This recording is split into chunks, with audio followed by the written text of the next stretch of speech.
Hello everybody, my name is Nick Schuler. I'm going to be doing a discussion on one of the biggest problems of society, which is the price of pornography. This is a deeper look at some of the problems of modern day sexuality, and I'm going to start with a quote from author John Stoltenberg, who says, "Pornography tells lies about women, but pornography also tells the truth about men."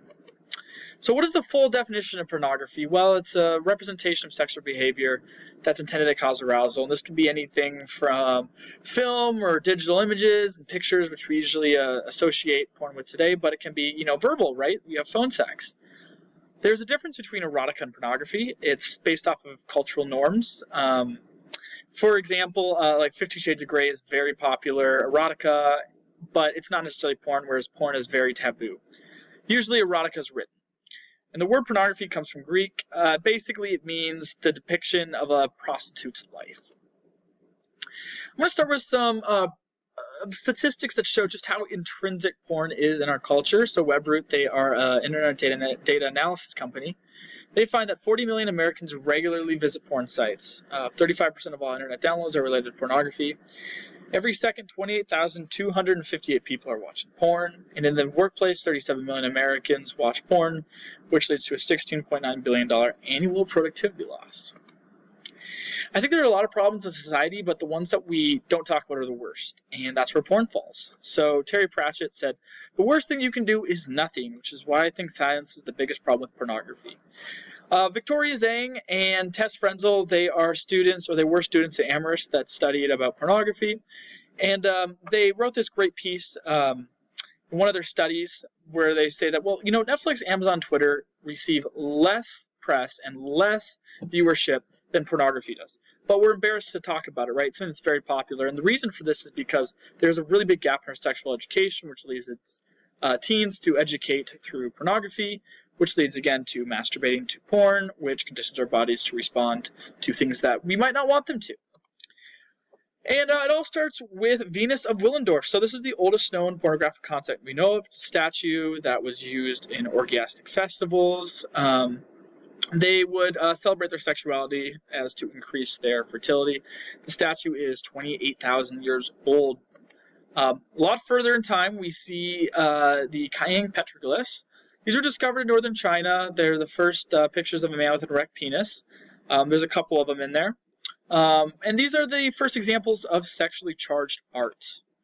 Next, we see the Babylonians. These guys were very well known for their prolific sex habits. They were the first to discover that anal sex was great as a birth control and was practiced very widely. Then we have the Greeks. The Greeks put a lot of these images on pottery that display group sex and homosexual sex. We see these all over the world because the Greeks shipped out olive oil, and the choice of decorative art was things like this. We see a lot of images and statues, but it changed in the Middle Ages when we had written, I guess you could now say, erotica. So this is 120 Days of Sodom. It's a really popular book, still read today, but it is considered more dark and devious than 50 Shades of Grey. People back then had a very interesting taste. Everything changed when film came about. The first pornographic films were filmed in the 1880s. However, these weren't anything crazy, just naked people walking around doing things. In the 1920s, we see what would be considered porn. These would be, actual penetration, orgies, lesbian pornography, but again, it was still underground. And it wouldn't come above ground until the 1970s. This was a direct result of the sexual liberation of the 1960s. The term porn star was created. Distribution was much more wide. Production companies were actually built where their sole purpose was porn. And the biggest thing was the introduction of color, as this made users feel like they were closer and the sex was more real that they were watching. And then we have today, which is where the problems with pornography stem. So internet porn and digital viewership is the standard of porn nowadays. It's really easy. There's no barriers of entry. Because there's such a large amount of users, there are a ton of actors to keep up with the demand.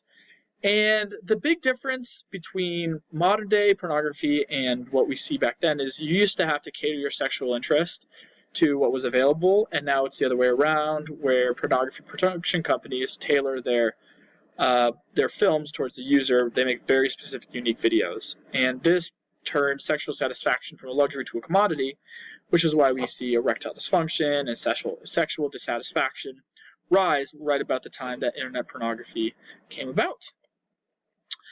And now we find ourselves with the bad stuff, the impact of pornography. So we're going to start with men. These are the first people we assume are affected by pornography, as most viewers of porn are men. And they do hurt women, but let's go for men first. So according to Time, 2 to 3 men orgasm faster than they do from watching porn they do from real life sex.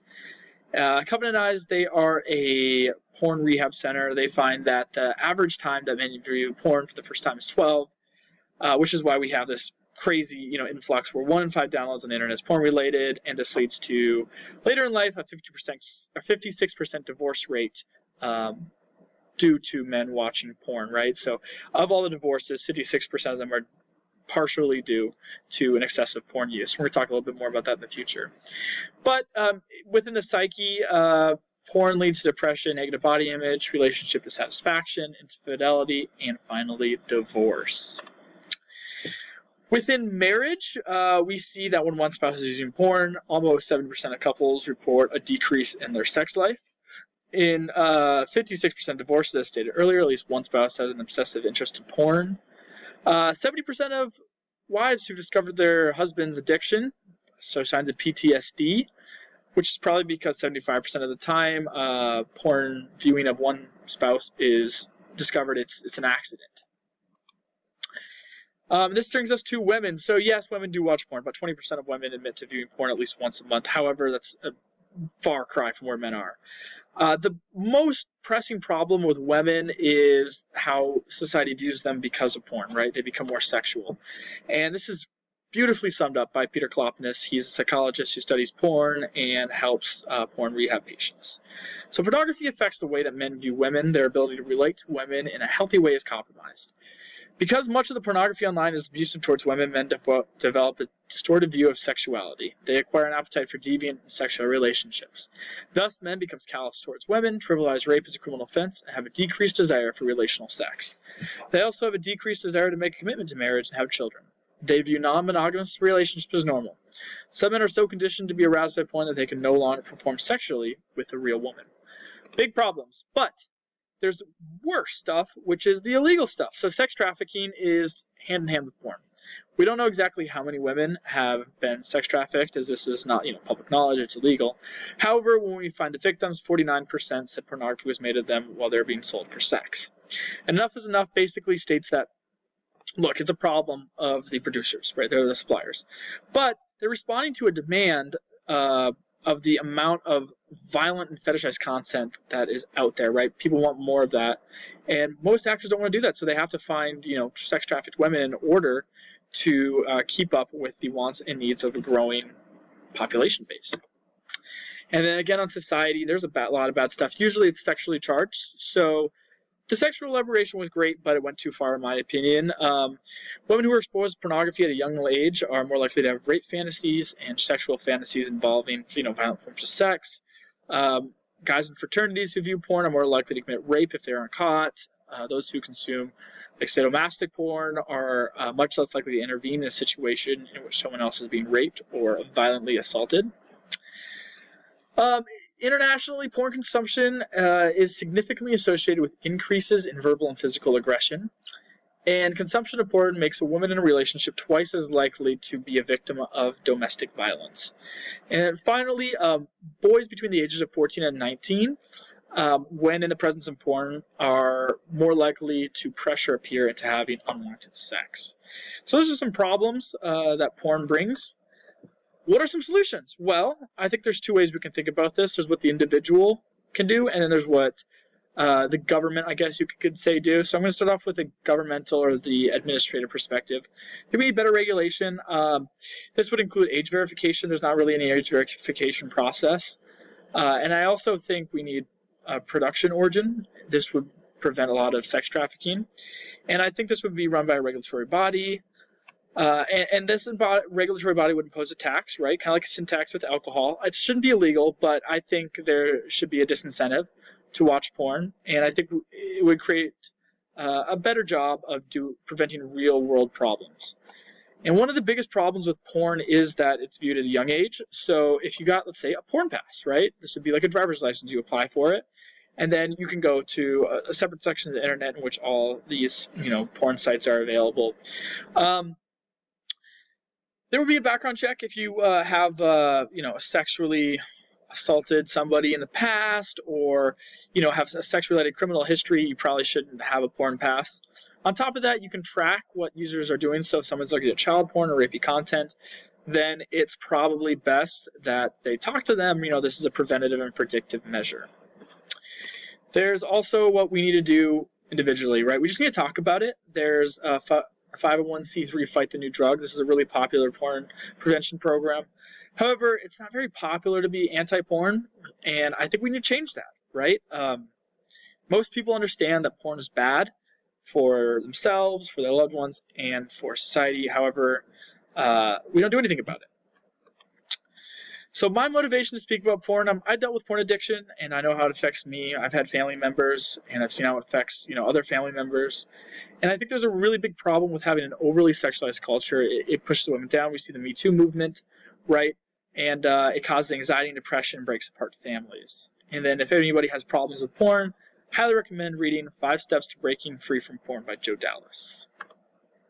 So how does this connect to sociology? Well, I'm glad you asked. So the social constructive perspective is a bit part of the symbolic interaction theory, which means that the way that we relate to society and create our own reality is through, our senses, right? If we look at nature versus nurture, this would be more nurture.